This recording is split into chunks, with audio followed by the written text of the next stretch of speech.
we have discussed types of LED. Types of LED includes the planar, the LED structures basically.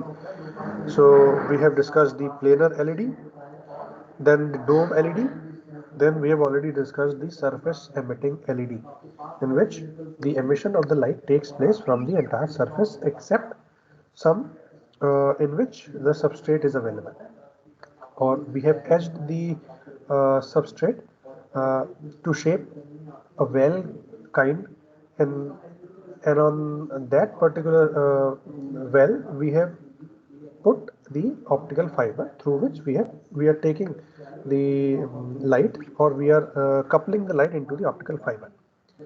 तो surface emitting structure आप देख सकते हो, this is the surface, this substrate, and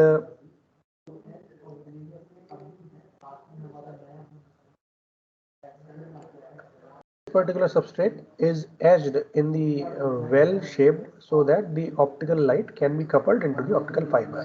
So the coupling is done in this region, which is well shaped edged substrate from this edge emitting the surface emitting LED. इसकी कुछ advantage थी, कुछ disadvantage थी, we have already discussed. So now इसके ऊपर हमने एक numerical भी कर लिया था कि इसकी कपलिंग पावर अगर हमें निकालनी हो तो हम ऑलरेडी देख चुके थे. Now coming to the next structure, that is edge emitting LED. Now edge emitting, तो it is in the laser, that is the strip geometry. हम ऑलरेडी ये देख चुके थे कि स्ट्रिप ज्योमेट्री के अंदर हम लोगों ने उस पूरी सरफेस से लाइट के एमिशन को रोक दिया, और केवल जिस एरिया से हम लाइट का एमिशन चाहते हैं उस एरिया में ही हमने एक स्ट्रिप का फॉर्मेशन करा. आप देख सकते हो this strip is like this. ये पूरा फ्रंट इसका ये यहाँ से लेकर के यहाँ तक आप देख सकते हो, इट्स द फ्रंट साइड. मैं चाहता हूं कि केवल एमिशन हो मेरा इतने रीजन से, है ना, इतने रीजन से यहाँ से लेकर के यहाँ तक.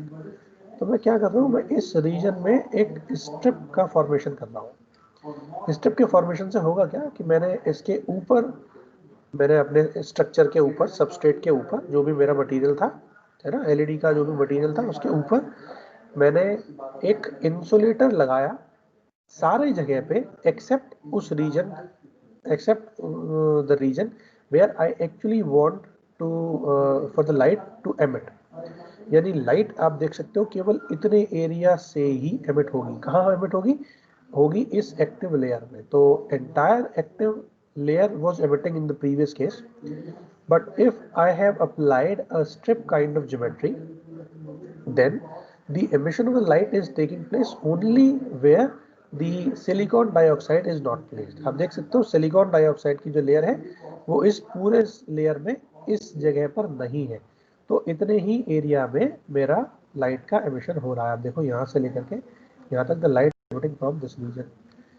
See that the HPBW in the vertical side is 30 degree and in the horizontal side it is 120 degree.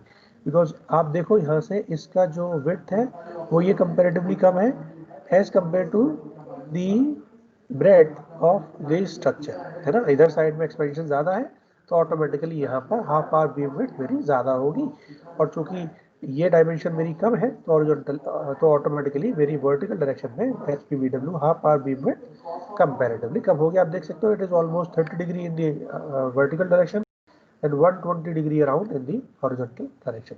The remaining structure of the LED is same. We have used NGAAS substrate. Over that we have confined an NGAAS layer, है ना. N type की gallium arsenide की layer हमने बनाई है, और ये क्या है, ये एक ऑप्टिकल वेव गाइड की तरह काम कर रही है ना.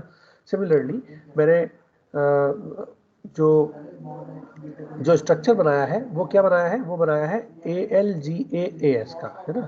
तो कैरियर कन्फाइनमेंट रीजन जो है वो डबल हेटेरोजेनियम गैलियम आर्सेनाइड में होगा, यानी ALGAAS N टाइप सबस्ट्रेट, क्योंकि ये N टाइप का था.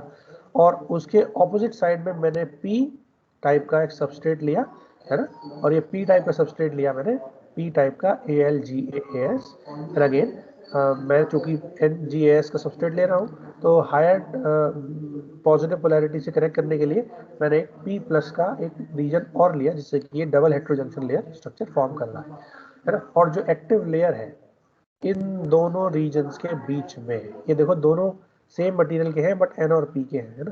तो इन दोनों के बीच में अच्छा एमिशन हो लाइट का, कैरियर कन्फाइनमेंट ज़्यादा हो, तो मैंने N टाइप की एक्टिव लेयर इंसर्ट करी to make it a double heterojunction, and that is N type AlGaAs। वो मैंने एक्टिव लेयर इन दोनों लेयर्स के बीच में सैंडविच करी, ठीक है। तो जो मेरा कैरियर कन्फाइनमेंट होता है वो कहाँ होगा, कैरियर कन्फाइनमेंट होगा उस एक्टिव लेयर ऊपर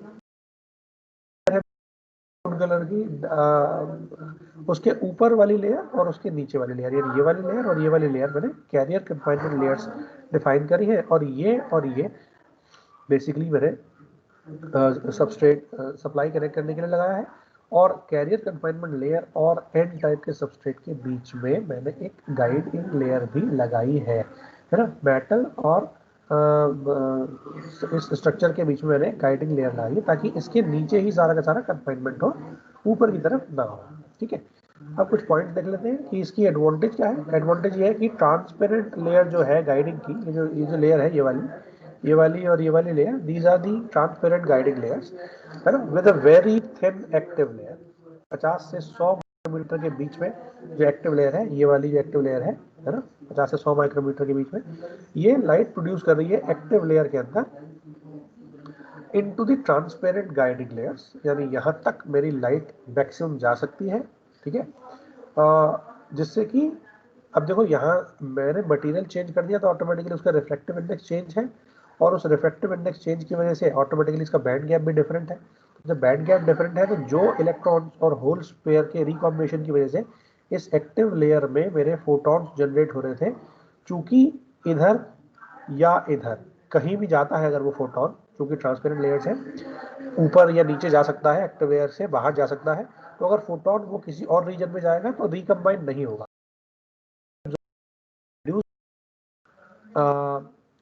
अहेड या अबव और below the active layer.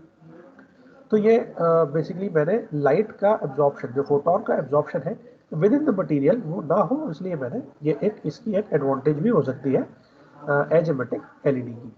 Consequent wave guiding, it's not completely visible, just a second, है ना। कॉन्स्टेंट कॉन्सिक्वेंट वेव गाइडिंग, ये जो इस पूरे स्ट्रक्चर में आप देखो, इस पूरे स्ट्रक्चर में मैंने ये और ये वाली लेयर जो मैंने वेव गाइडिंग लेयर ली है, ये वेव गाइडिंग लेयर्स पूरे स्ट्रक्चर के अंदर है। तो ऐसा नहीं है कि केवल और केवल मैंने एंड में विद इन द स्ट्रक्चर रख दिया, नहीं, मैंने पूरे एंटायर स्ट्रक्चर में रखी है।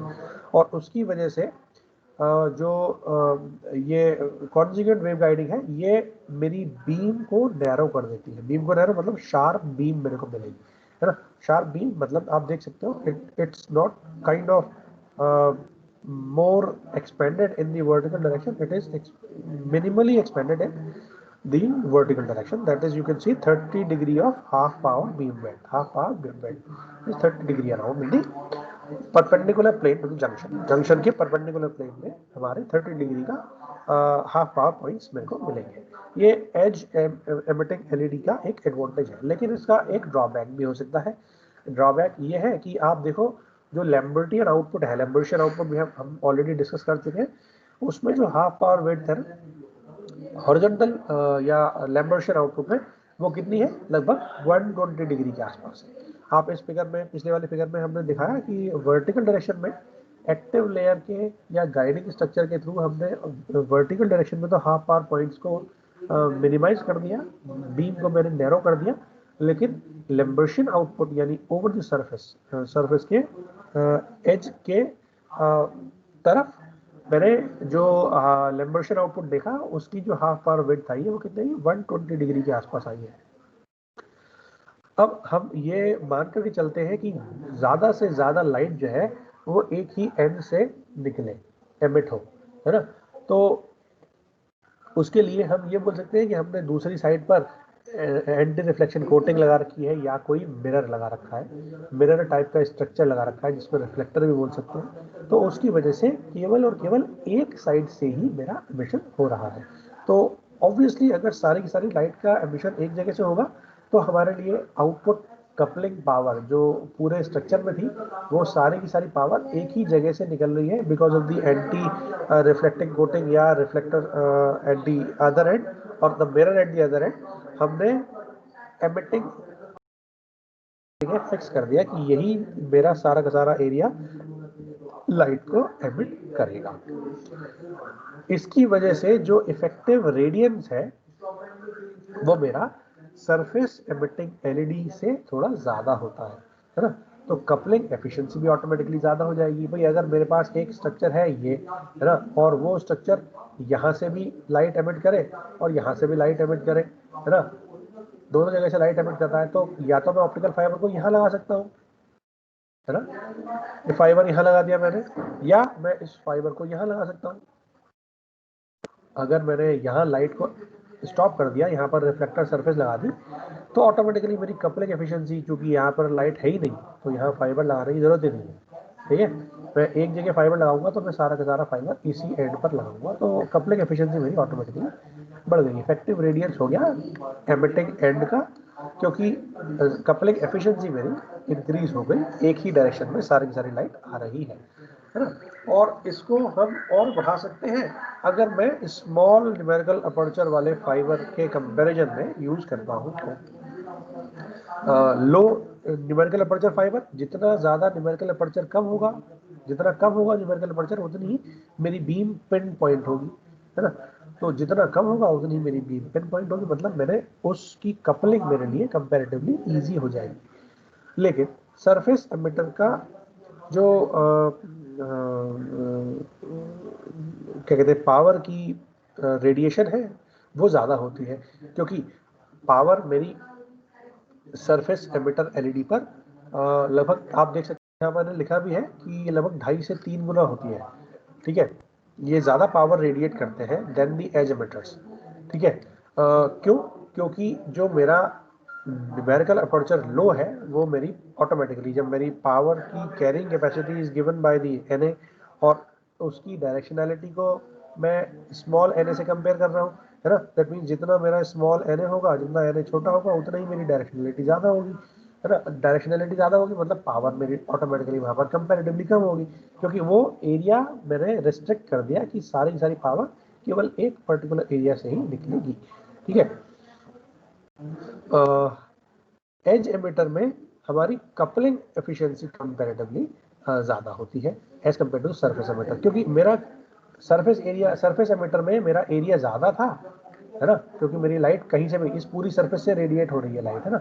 मैंने इसकी एचिंग कर दी कुछ टाइप से, तब भी मेरी ये एचिंग करने की वजह से यहाँ पर लाइट एमिट नहीं होगी है ना। लाइट कहाँ से एमिट होगी? यहाँ से एमिट होगी। तो यहाँ पर मैं अपना ऑप्टिकल फाइबर को रखूंगा। ऑप्टिकल फाइबर मेरा इतना बड़ा तो है नहीं, ऑप्टिकल फाइबर तो मेरा जरा सा है, छोटा सा है। तो जितना मेरा ऑप्टिकल फाइबर छोटा होगा तो ऑटोमेटिकली लाइट केवल इतनी ही एंटर करेगी, तो कपलिंग एफिशिएंसी मेरी कंपैरेटिवली कम होगी as compare to the edge emitter, as compare to the surface emitter. Surface emitter में मेरी कपलिंग एफिशिएंसी कम होगी। जितना ज़्यादा मेरा एन होगा ऑटोमेटिकली उतनी ही ज़्यादा वहाँ पर कपलिंग एफिशिएंसी घटती जाएगी। पावर कन्वर्जन एफिशिएंसी अगर मैं देखूँ कि पावर मेरी एक्चुअल में with in the structure generate हो रही है, प्लस कितनी पावर मैं उस जनरेटेड पावर को कितना इफेक्टिवली ऑप्टिकल फाइबर के अंदर कपल कर पा रहा हूँ, मतलब कितनी ऑप्टिकल फाइबर के अंदर पावर भेज पा रहा हूँ उस स्ट्रक्चर से जनरेटेड पावर को। तो यहाँ पर मैं एक रेशियो निकालता हूँ, that is eta PC. Eta is the efficiency and PC stands for power conversion efficiency, that is power conversion efficiency eta pc, right? And it is equals to the converted power या coupled power कि मैंने optical fibre के अंदर कितनी power transmit कर पाया divide by कितनी power मैं टोटल जनरेट कर रहा था। देखो ध्यान से देखो, it is the ratio of the optical power coupled into the fibre, यानी ऑप्टिकल फाइबर के अंदर में कितनी पावर कपल कर पाया यानी भेज पाया, और कितनी इलेक्ट्रिकल पावर मैंने अप्लाई करी थी at the terminal of the device, यानी उस स्ट्रक्चर से मैंने कितना वोल्टेज और करंट लगाया था, तो उसकी टोटल इलेक्ट्रिकल पावर कितनी थी? और कितनी पावर मैंने जो फोटोन के थ्रू जनरेट हुई वो कितनी कपल कर पाया, बेसिकली उन दोनों का रेशियो मुझे निकालना है, and I can easily calculate the power conversion efficiency. Now based on this particular conversion efficiency formula, we have the numerical. But before going to the numerical, we should basically understand the coupling techniques, and we have one most important coupling technique, that is the lens coupling. ठीक है, इसमें basically होता क्या है, हम fibre को structure से लगाने से पहले एक लेंस टाइप का क्रिएट करते हैं. तो उस लेंस से होगा क्या, फॉर एग्जांपल आपने लेंस के कई सारे स्ट्रक्चर्स पढ़ रखे हैं, कॉनकेव कॉन्वेक्स, है ना, कई सारे स्ट्रक्चर्स होते हैं लेंस के. बेसिकली इनका काम क्या होता है, उनका काम यह है कि अगर मेरे उस पूरे स्ट्रक्चर में अगर मैं एज या सरफेस कोई भी एलईडी का स्ट्रक्चर देखूं, तो एज एमिटर या सरफेस एमिटर में दोनों में मेरी जो बीम विड्थ है, that is comparatively, you can see it's 120 degree in this and 30 degree in vertical plane. It's 120 and 30 degree, है ना. एज एमिटर में ये थोड़ी कम है, सरफेस एमिटर में even it's larger than that.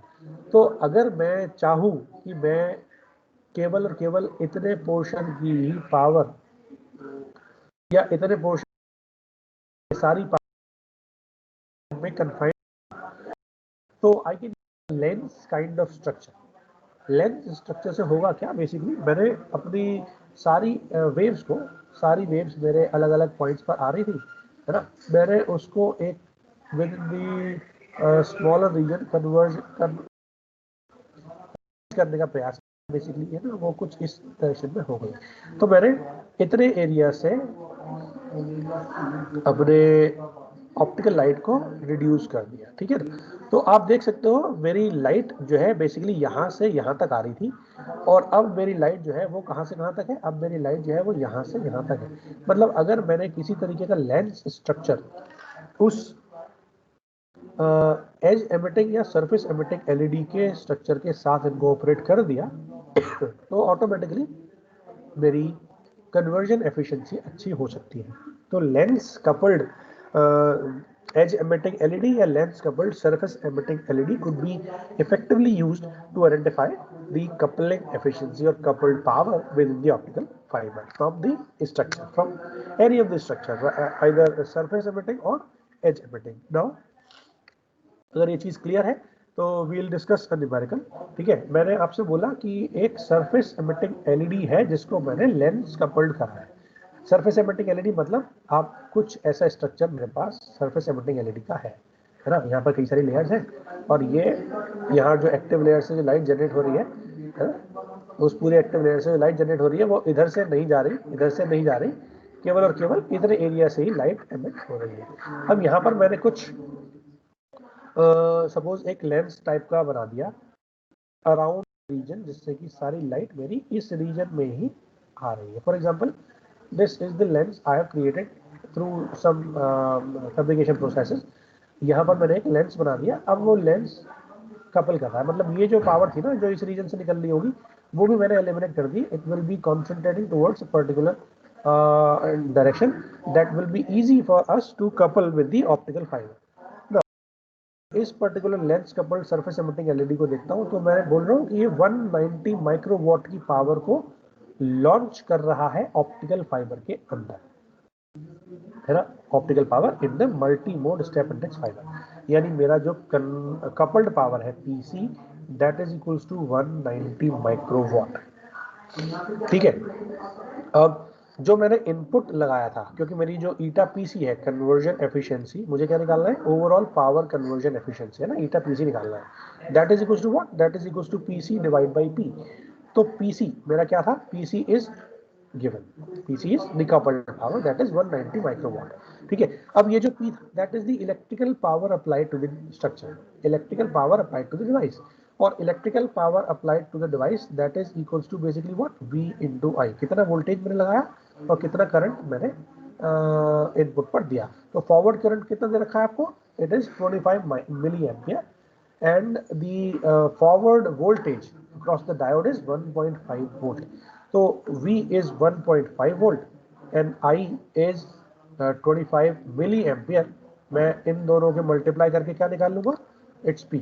तो P मेरा कितना आ जाएगा, P is basically 2.5 into 10 sorry 10 milli ampere है, it's milli ampere not micro ampere. 2.5 into 10⁻³ into 1.5, ये वैल्यू आ जाएगी कुछ। और आपका पीसी कितना दे रखा है, 190 माइक्रोवाट, मतलब 190 इंटू 10⁻⁻6 वाट, क्योंकि ये भी मेरा वाट में आएगा ऑटोमेटिकली, है ना, ये भी मेरा वाट में आएगा। अब आपको क्या निकालना है, ईटा पीसी निकालना है। तो आप क्या करोगे, आप 190 इंटू 10⁻⁻6 डिवाइड बाई क्या कर दोगे, 2.5 इंटू 10⁻³ इंटू 1.5 कर दोगे, और ये आपका क्या आ जाएगा, ये आपका कन्वर्जन एफिशिएंसी आ जाएगी। फटाफट से मुझे इसका आंसर बताओ बच्चों कि अगर मैं इसको सॉल्व करूंगा तो कन्वर्जन एफिशिएंसी मेरी कितनी आएगी।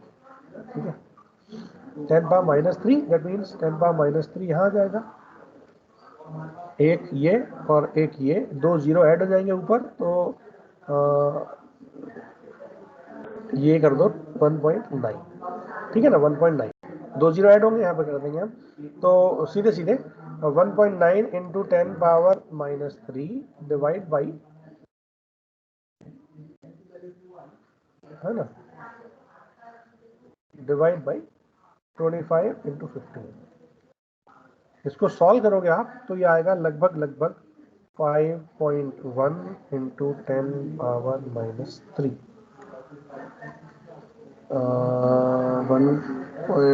190 इंटू 10⁻³ डिवाइड बाई 25, है ना, 10⁻², 10⁻, इसे 6, यही रहने दो, ठीक है, 2.5 1.5 0 0 इंटू 100, ठीक है। तो ये मैंने ज़्यादा लिखा, ये कुछ है, ठीक है, 190 10 divide by 25 into 15, that is equal to almost 5 into 10⁻³ है ना। और अगर मैं परसेंटेज में देखूं तो इट विल बी लाइक 10 मतलब परसेंट में अगर होता तो ये होता 5.1 इंटू 10⁻⁻1 डिवाइड बाई 100, है ना, दैट मीन्स इतना परसेंट, 5.1 इंटू 10⁻1 मतलब 0.5%। तो आप देख सकते हो कि it is how much small it is. The coupling efficiency मैंने ऑप्टिकल पावर जनरेट करके उस ऑप्टिकल फाइबर के अंदर लॉन्च करी, कपल करी, that is almost the 0.5% of the total power which I have applied. तो एक लेंस कपलिंग करने के बाद सरफेस एमिटिंग एलईडी स्ट्रक्चर के अंदर जो मैं ऑप्टिकल फाइबर के अंदर लाइट को कपल कर रहा हूं, वो ऑप्टिकल फाइबर के अंदर जो कपल्ड वाली एफिशिएंसी है, कपलिंग एफिशिएंसी है, कन्वर्जन एफिशिएंसी है, you can see that it is very very small, almost you can C 0.5%. So 0.5% is the overall power conversion efficiency, which is very very small. And you can see कि surface emitting LED मैंने लिया, लेकिन मैंने lens को भी couple कर दिया, lens coupled बनाया, मतलब ताकि कपलिंग एफिशिएंसी बढ़ पाए। उसको बढ़ाने के बाद भी मेरी एफिशिएंसी कितनी आ रही है, 0.5%। तो अगर मैं 100 वाट पावर लगा रहा हूँ तो केवल 0.5 वाट पावर मेरी अंदर जा रही है, ठीक है। You can see how small it is, ठीक है। Next is the characteristics of the light emitting diode. तो लाइट एमिटिंग डायोड में कैरेक्टरिस्टिक्स को स्टडी करने के लिए हमारे पास बेसिकली 3 पॉइंट्स हैं।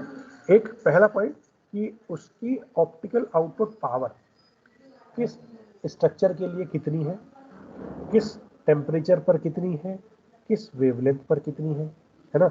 दूसरा पॉइंट हो सकता है ऑप्टिकल स्पेक्ट्रम, कि उस एलईडी से पर्टिकुलरली कितने स्पेक्ट्रम की फ्रीक्वेंसीज एमिट कर सकता हूं मैं, जनरेट कर सकता हूं मैं, और डिफरेंट डिफरेंट टेम्परेचर्स के ऊपर, डिफरेंट डिफरेंट मटेरियल्स के ऊपर उसका क्या इफेक्ट आ सकता है ना।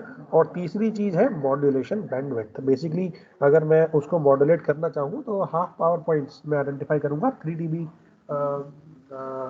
3 dB से भी डिनोट करते हैं, 3 dB यानी हाफ पावर पॉइंट्स। तो उस पर्टिकुलर स्ट्रक्चर के करस्पॉन्डिंग हाफ पावर पॉइंट्स कहाँ पर आ रहे हैं, that will B easily calculated using modulation bandwidth expression, ठीक है। तो one by one we will discuss these three parameters. The first one is optical output power, ज़्यादा कुछ नहीं है इसमें जो इम्पोर्टेंट चीज़ है वो ये कि आपको समझ में आना चाहिए बेसिकली कि किस टाइप का स्ट्रक्चर रहता होगा, किस टाइप की कैरेक्टरिस्टिक्स आएंगी अगर मैं अलग अलग टाइप के स्ट्रक्चर एलईडी के यूज करूंगा एलईडी पावर को जनरेट करने के लिए। तो आप देख सकते हो अगर मैं इनपुट करंट बढ़ाता हूँ,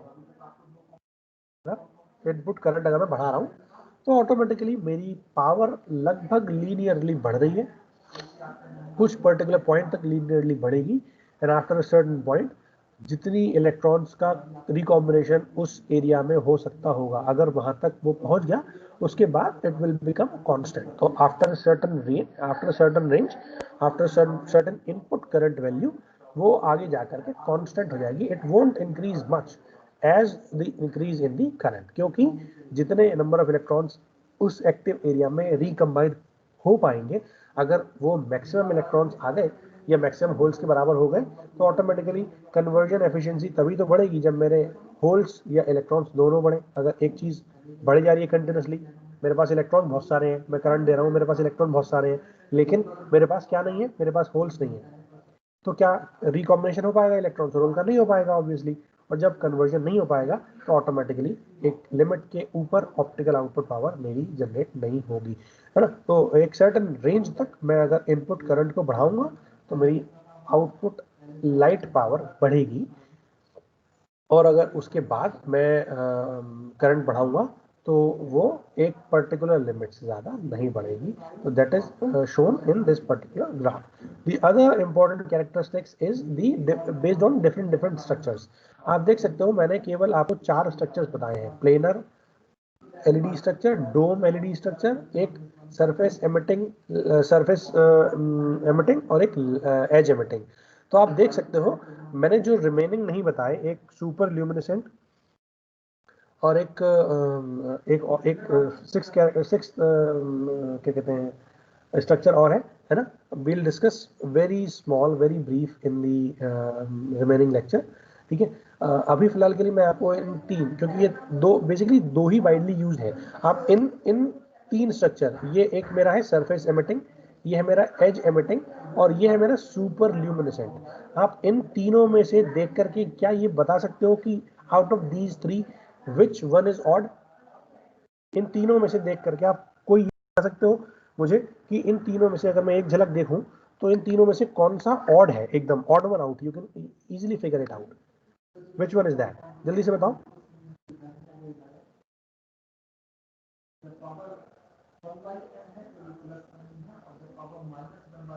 बच्चों, जल्दी से बताओ।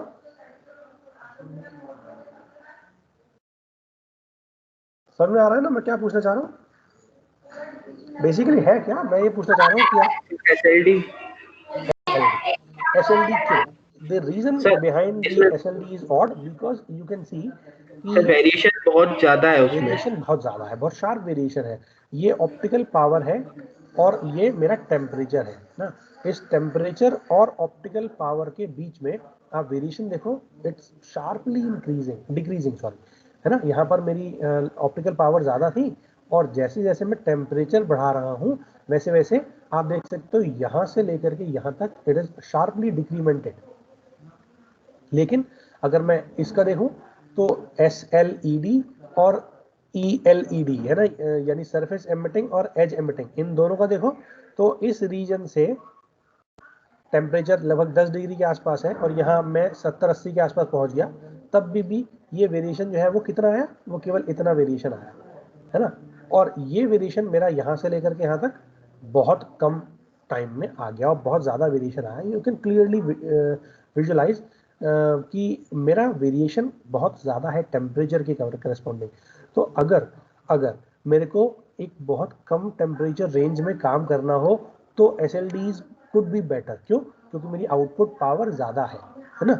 अगर एक सर्टेन रेंज है तो, लेकिन अगर टेम्परेचर रेंज मेरा किसी भी रीजन से बढ़ गया, किसी भी वजह से बढ़ गया, तो आप देख सकते हो कि it is sharply decrementing and above a particular temperature range it could be worse, have worse characteristics than the ELED और SLED। यहाँ से अगर ज़्यादा टेम्परेचर है तो ये SLD से बेकार परफॉर्म कर रहा है, और अगर 45-50 के आसपास से इंक्रीज करेंगे टेम्परेचर तो ये एज एमिटिंग से भी वर्स्ट परफॉर्मेंस दे रहा है।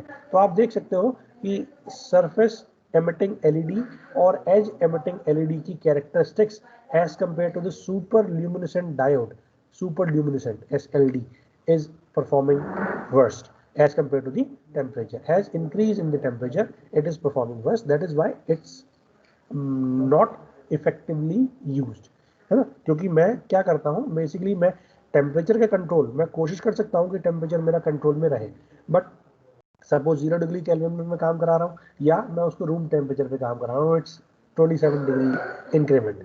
तो अगर मैं 27 का मतलब 20 डिग्री का इंक्रीमेंट टेम्परेचर में, मतलब मैं लगभग यहाँ आ गया, है ना। तो मैं अगर इसको मान के चल रहा था और मैं काम कर रहा हूँ इसके लिए, यू कैन सी कि अगर यहाँ पर इसकी पावर इतनी, यहाँ पर इतनी है और यहाँ पर लगभग इतनी है, तो it is very very largely decremented as compare to this. आप देखो यहाँ से लेकर यहाँ तक इतना ज़्यादा वेरिएशन नहीं है इस एज एमिटिंग में। इवन सरफेस एमिटिंग में भी थोड़ा ज़्यादा है, लेकिन वेरिएशन इतना नहीं है ना। द वेरिएशन इज स्मॉल, है ना। उस 20 degree is small, less output power, है ना। लेकिन एसएलडी में तो बहुत ज़्यादा है, तो इसीलिए we effectively don't use the super luminescent LED. ठीक है, अगर आप टेम्परेचर का वेरिएशन देखो तो ये आउटपुट पावर है वेवलेंथ के करस्पॉन्डिंग में, है ना। आप देख सकते हो कि अलग अलग कैरेक्टरिस्टिक्स के लिए अगर मैं अलग अलग फ्रीक्वेंसी इस्तेमाल कर रहा हूँ, तो अगर सेम मटेरियल है 0 डिग्री पर, हो सकता है वो एक रेंज दे जो कि हाईएस्ट पावर है इस पर्टिकुलर वेवलेंथ के करस्पॉन्डिंग, है ना। लेकिन अगर मैं टेम्परेचर बढ़ा रहा हूँ तो आप देख सकते हो हाईएस्ट पावर का एम्पलीट्यूड तो डिक्रीज हुआ ही हुआ, है ना, डिक्रीज हुआ, है ना, लगभग 0.1 टाइम्स डिक्रीज हुई नॉर्मलाइज पावर, 10% डिक्रीमेंट हुआ, लगभग 12%, है ना।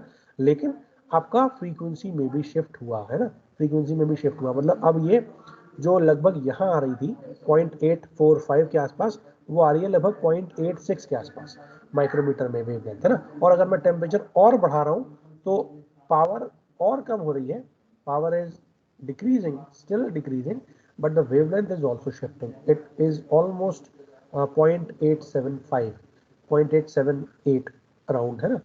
Its highest power is available, that is 0.65, 0.7 normalized power, almost 60% of the total power, and that too at a different frequency, that is point, यहाँ देखो आप 0.83 लगभग 7 के आसपास था, और यहाँ पर मेरे को मिल रही है पावर कितनी, किस फ्रीक्वेंसी पे, किस वेवलेंथ पे, 0.87, यू कैन से 874 लगभग, है ना। 5 ये मान सकते हैं तो 4 या 3 मान लो।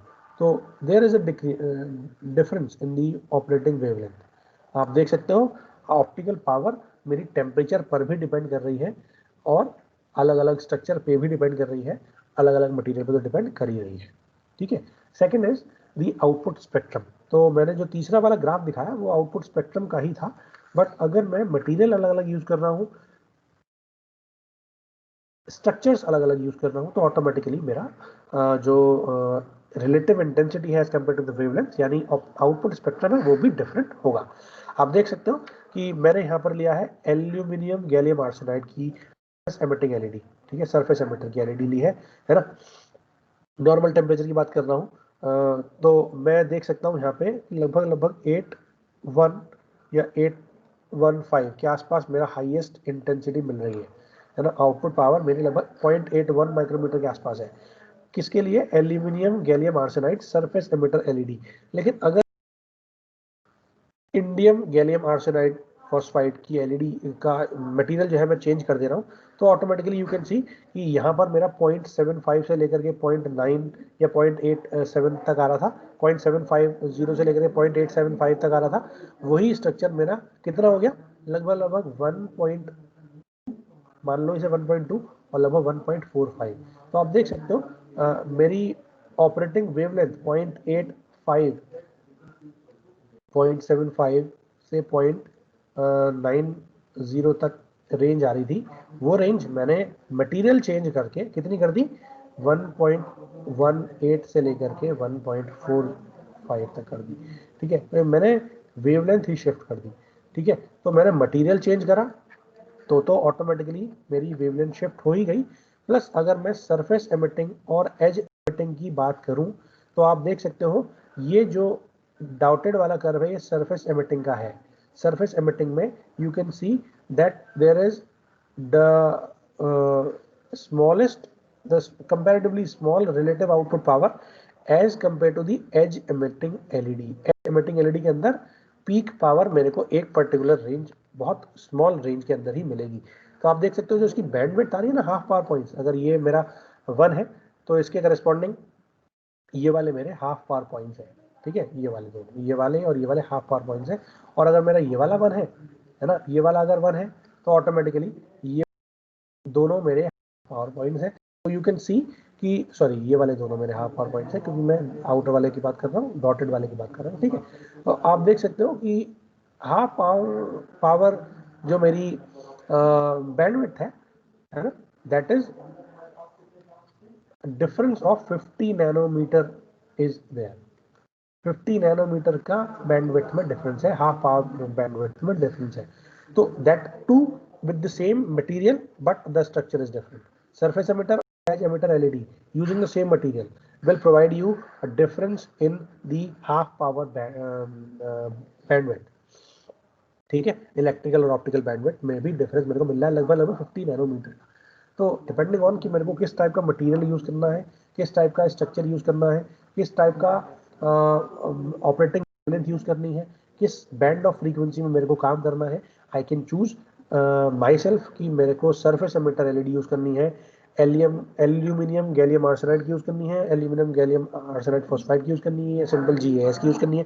Depending on so many characteristics, depending on the applications I am using, मैं अपने एलईडी को चूज कर सकता हूं क्योंकि मुझे उनकी output characteristics as compare to the relative power given होगी, ऑलरेडी गिवन होंगी, मुझे नोन होंगी। ठीक है, next is the LED characteristics. ठीक है, तो ये हम अगर आप ध्यान से देखो तो एलईडी कैरेक्टरिस्टिक्स में अगला जो टॉपिक है दैट इज मॉड्यूलेशन बैंडविड्थ। तो अभी हमने 2 पॉइंट्स पढ़ लिए ऑलरेडी, ऑप्टिकल आउटपुट पावर और आउटपुट स्पेक्ट्रम। अब तीसरा इंपॉर्टेंट पैरामीटर है वो है मॉड्यूलेशन बैंडविड्थ। अब देखो आप, इस मॉड्यूलेशन बैंडविड्थ को हम 2 टर्म्स में डिफाइन करते हैं, एक इलेक्ट्रिकल और एक ऑप्टिकल। इसका बहुत सिंपल सा रीजन है क्योंकि पावर को डिफाइन करने के लिए ऑप्टिकल में अलग तरीका है, करंट या इलेक्ट्रिकल अलग तरीका है। अगर मैं करंट रेशियो डिफाइन कर रहा हूँ जैसे मैंने इस ग्राफ में दिखाया भी है ना, बेसिकली पावर क्या होती है, पावर है सिंपली आई स्क्वायर आर, है ना, या वी स्क्वायर।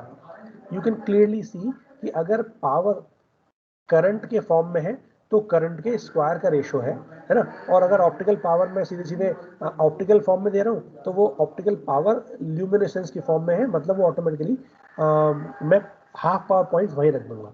तो अगर करंट की फॉर्म में है और मेरे को हाफ पावर पॉइंट्स निकालने हैं यूजिंग करंट और वोल्टेज, तो बेसिकली यू कैन सी कि अगर मेरा V इक्वल टू 1/2 है तो मेरा P इक्वल्स टू क्या होगा, 1/√2 हो जाएगा, प्रोपोर्शनल टू 1/√2 हो जाएगा। ठीक है, यही रीजन है कि इलेक्ट्रिकल 3 dB पॉइंट जो है मेरा, यानी इलेक्ट्रिकल पावर अगर मैं निकालूं तो वो लगभग कितनी है, 1/√2 टाइम्स है, यानी 0.707 टाइम्स है। और अगर ऑप्टिकल पावर जो कि पावर की फॉर्म में ही गिवन है तो वहां पर मैं सीधे सीधे क्या करूंगा, 0.5 टाइम्स ही करूंगा। तो इसी की वजह से, इसी रीजन से आप देख सकते हो कि इलेक्ट्रिकल बैंडविड्थ और optical band difference, you can see difference of this much in the electrical and optical bandwidth for the same optical fiber। ठीक है, अब इसी रीजन को हम एक न्यूमेरिकल से समझते हैं और इसके थ्रू देखते हैं कि बेसिकली हम क्या चीज कहना चाह रहे हैं। एग्जाम्पल आपसे कहा जा रहा है कि compare the electrical and optical bandwidth for an optical fibre communication system, और उसके बीच में आप एक रिलेशनशिप डिराइव करो, डेवलप करो। ठीक है, तो आप ध्यान से देखो, मेरे को क्या करना है, मेरे को सबसे पहले मैं इलेक्ट्रिकल पावर की बात कर लेता हूं। तो इलेक्ट्रिकल पावर के करस्पॉन्डिंग में इलेक्ट्रिकल बैंडविड्थ निकाल रहा हूं। सिमिलरली ऑप्टिकल पावर के करस्पॉन्डिंग में ऑप्टिकल बैंडविड्थ निकालूंगा। तो इलेक्ट्रिकल बैंडविड्थ क्या होगी, ये होगा द रेशियो ऑफ द, अगर मैं इलेक्ट्रिकल पावर की बात करूं तो इलेक्ट्रिकल पावर के करस्पॉन्डिंग जो मेरी बैंडविड्थ है, पावर का जो रेशियो है बेसिकली, है ना, ratio of the optical power, ratio of the electrical power to the electrical output power to the input power. तो मैं उन दोनों का रेशो निकाल लूंगा। ठीक है, सपोज मैंने रेशो मैंने लिखा R, इलेक्ट्रिकल की बात कर रहा हूँ तो मैं लिख रहा हूँ RE। ठीक है, और अगर मैं इस RE को लिख रहा हूँ तो बेसिकली क्या है, इलेक्ट्रिकल आउटपुट पावर है ना, electrical output power divide by electrical input power, यही तो आएगा। ठीक है, अगर मैं इसको डेसिबल में कन्वर्ट कर लूँ तो मैं सीधे सीधे क्या करूंगा, इसका 10 log 10 बेस पे इसकी वैल्यू निकाल लूंगा, तो ये मेरी पावर डेसिबल में आ जाएगी, डेसिबल में आ जाएगी, डीबी में आ जाएगी। ठीक है, नाउ अगर मैं इलेक्ट्रिकल पावर को देखूं तो इलेक्ट्रिकल पावर को कैलकुलेट करने के लिए मुझे कोई ना कोई करंट, कोई ना कोई वोल्टेज, कोई ना कोई रेजिस्टेंस चाहिए, है ना। तो मैंने इसको क्या लिख लिया, मैं इसको लिख लिया 10 log 10 बेस पे। आप देखो ध्यान से, मैंने इसको लिख लिया कि मेरी आउटपुट पावर थी आई स्क्वायर ओवर आर। ठीक है, डिवाइड बाई इनपुट पावर कितनी, इनपुट पावर कितनी थी, I N square divide by R. ठीक है, अब अपनी सिंप्लिसिटी के लिए मैं इस आर को, ये आउटपुट वाला रेजिस्टेंस है, ये इनपुट वाला रेजिस्टेंस है, अगर मैं इन दोनों को सेम भी मान लूँ, ठीक है, अगर मैं इन दोनों को सेम भी मान लूँ, तो अगर आर आउट और आर इन मेरे दोनों सेम हो गए, है ना, मैक्सिमम केस में, तो ये दोनों मेरे कैंसिल आउट हो जाएंगे, है ना, ये दोनों कैंसिल आउट हो जाएंगे। मतलब क्या बचेगा, द इलेक्ट्रिकल आउटपुट पावर और इलेक्ट्रिकल इनपुट पावर का रेशियो कितना बचेगा, 10 log 10 बेस पे I O square I out square divide by I in square. ठीक है, और इसको मैं लिख देता हूँ, इसको और इसको मैंने स्क्वायर ले लिया बाहर, ये स्क्वायर चूंकि लॉग है तो यहाँ आ जाएगा 20, तो this will become 20 log 10 base पे क्या, इनपुट और आउटपुट पावर का, इनपुट और आउटपुट करंट्स का रेशियो बेसिकली, ये मेरा क्या आ जाएगा, ये मेरा आ जाएगा इलेक्ट्रिकल पावर, है ना, इलेक्ट्रिकल पावर का रेशियो REDB। ठीक है, आप देख सकते हो 20 log 10। ठीक है, तो आई output divide by I input अगर मुझे यहाँ से निकालना हो तो वो क्या होगा, that is equal to basically 1/2। ठीक है, इसका स्क्वायर बेसिकली मुझे हाफ पावर पॉइंट निकालना है ना, इसका स्क्वायर होगा 1/2, इसका स्क्वायर होगा 1/2। तो अगर मैं सीधे सीधे यहाँ से निकालूं इनपुट और आउटपुट के बीच में क्या रिलेशन है, तो I out over I in will be equal to 1/√2 या 1/√2, दैट मीन्स 0.707। उस फिगर में आपको दे रखा ना 0.707 टाइम्स का मुझे, अगर मैं करंट का वेरिएशन ले रहा हूँ, इस वाले क्वेश्चन में देखो आप ध्यान से, इस क्वेश्चन में मैंने करंट का रेशियो लिया है ना, इस ये जो इधर साइड में वाई डायरेक्शन में प्लॉट करा है वो क्या प्लॉट करा है, वो करा है करंट रेशियो। तो करंट रेशियो अगर मैं प्लॉट कर रहा हूँ तो करंट रेशियो आई आउटपुट और आई इनपुट, तो यहाँ पर करंट के करस्पॉन्डिंग मेरा हाफ पावर पॉइंट्स इलेक्ट्रिकल में कितना आया, दैट इज 0.707। नाउ अगर मैं ऑप्टिकल की बात करूं तो ऑप्टिकल के लिए मुझे पता है सीधा सीधा क्या, सपोज आर ओ, और अगर मैं इसको डीबी में, ये बेसिकली होगा आउटपुट पावर, है ना, ऑप्टिकल आउटपुट यहाँ लिख लेते हैं, R O in dB is equals to output optical power, optical output power divide by optical input power. ठीक है, यही तो हो जाएगा। और अगर मैं इसको डेसिबल में लूँ तो मैं इसका 10 log 10 बेस पे ले लूँ। ठीक है, तो ये डेसिबल में आ जाएगा मेरा, तो सिंपल 10 log 10 बेस पे क्या होगा, आउटपुट पावर और इनपुट पावर। अब लॉजिकली आउटपुट पावर और इनपुट पावर किस फिगर से दी जा रही है, that is govern by the current only, है ना, यानी आई आउटपुट ओवर आई इनपुट। अगर मैं किसकी बात कर रहा हूँ, ऑप्टिकल पावर की बात कर रहा हूँ, ऑप्टिकल पावर की बात कर रहा हूँ इन टर्म्स ऑफ इंटेंसिटी। ठीक है, करंट की फॉर्म में, करंट इंटेंसिटी जो है वो करंट की फॉर्म में, करंट जितनी ज़्यादा है उतनी इंटेंसिटी ज़्यादा है ना। तो अगर मैं इस फॉर्मूले से देख रहा हूँ तो बेसिकली यहाँ पर अगर मुझे हाफ पावर पॉइंट्स निकालने हो तो ये वाली वैल्यू कितनी होनी चाहिए, that I output divide by I input is basically 1/2।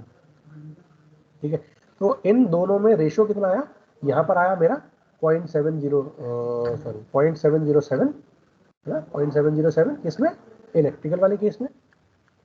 ठीक है, और ऑप्टिकल वाले केस में कितना आया मेरा 1/2, एक बार 1/2, एक बार 1/√2। तो this is basically the conversion, या बेसिकली आप देख सकते हो कि अगर मैं इलेक्ट्रिकल पावर और ऑप्टिकल पावर का, ये इलेक्ट्रिकल बैंडविड्थ और ऑप्टिकल बैंडविड्थ की बात करूं तो electrical bandwidth and optical bandwidth are related with the half power points. तो इलेक्ट्रिकल के केस में हाफ पावर पॉइंट्स निकालने का तरीका थोड़ा सा डिफरेंट है, और मेरा ऑप्टिकल के केस में थोड़ा सा डिफरेंट है। इलेक्ट्रिकल के केस में मैं करंट और वोल्टेज की फॉर्म में अगर देखूं तो करंट और वोल्टेज मेरा स्क्वायर के फॉर्म में, पावर जो है वो करंट और वोल्टेज के स्क्वायर में होती है, लेकिन आउटपुट पावर अगर मैं इलेक्ट्रिकल सेंस में देख रहा हूँ that is proportional to the current और the intensity, light intensity, luminescence, जैसे भी आप मन करे आप इसको मान सकते हो, ठीक है। तो अगर मैं ऑप्टिकल सेंस में पावर को डिफाइन कर रहा हूँ दैट मीन्स मैं रेशियो ले रहा हूँ पावर का ऑप्टिकल सेंस में, और वो पावर ऑप्टिकल सेंस में किसी के स्क्वायर के प्रोपोर्शन में नहीं है, वो सीधे सीधे प्रोपोर्शनल है उस इनपुट वैल्यू के, है ना। तो आउटपुट पावर है और इनपुट पावर है, तो that is simply proportional to the input and output currents, है ना। और ये ऑप्टिकल के केस में होगा, लेकिन आउटपुट के इलेक्ट्रिकल के केस में क्या होगा, that is I square R या वी स्क्वायर ओवर आर। तो यहाँ पर v और i जो है वो क्या है, वो इलेक्ट्रिकल पैरामीटर्स हैं, इसीलिए मैंने यहाँ पर प्रोपोर्शनलिटी दिखाई है स्क्वायर के साथ। तो ये दोनों अगर आपको चीज़ें क्लियर है तो यहाँ से आप ऑप्टिकल बैंडविड्थ और इलेक्ट्रिकल बैंडविड्थ को इजीली आइडेंटिफाई कर सकते हैं। और उन दोनों का रेशियो कितना आ जाएगा कि इलेक्ट्रिकल बैंडविड्थ मैंने डिफाइन करी तो उसमें हाफ पावर पॉइंट निकाले 0.707 टाइम्स, यानी अगर उसकी मैक्सिमम वैल्यू कितनी है 1, तो हाफ पावर पॉइंट्स निकालने अगर मुझे को इलेक्ट्रिकल सेंस में, तो हाफ पावर पॉइंट्स क्या होंगे 0.7 टाइम्स, 0.707 टाइम्स, है ना। This will be the half power points. और अगर ऑप्टिकल सेंस में निकाल रहा हूँ तो अगर मैक्सिमम पावर है 1, तो इसके करस्पॉन्डिंग हाफ पावर पॉइंट्स कितने होंगे 0.5। बात अभी भी वही है, लेकिन रिप्रेजेंट करने का तरीका अगर इलेक्ट्रिकल सेंस में है तो कुछ डिफरेंट है, ऑप्टिकल सेंस में है तो कुछ डिफरेंट है, क्योंकि इलेक्ट्रिकल सेंस में मैं वोल्टेज और करंट की फॉर्म में पावर डिफाइन कर रहा हूँ, लेकिन ऑप्टिकल सेंस में मैं इंटेंसिटी की फॉर्म में या directly proportional to the input current variations जो मैंने इनपुट और आउटपुट के लिए है उसके प्रोपोर्शन में मैं अपनी voltage sorry output power calculate कर रहा हूँ। That is why the difference between these two optical and electrical bandwidth is given by 1 by root 2 और 1 by root 2। क्लियर हो गया बच्चों, जल्दी से बोलो।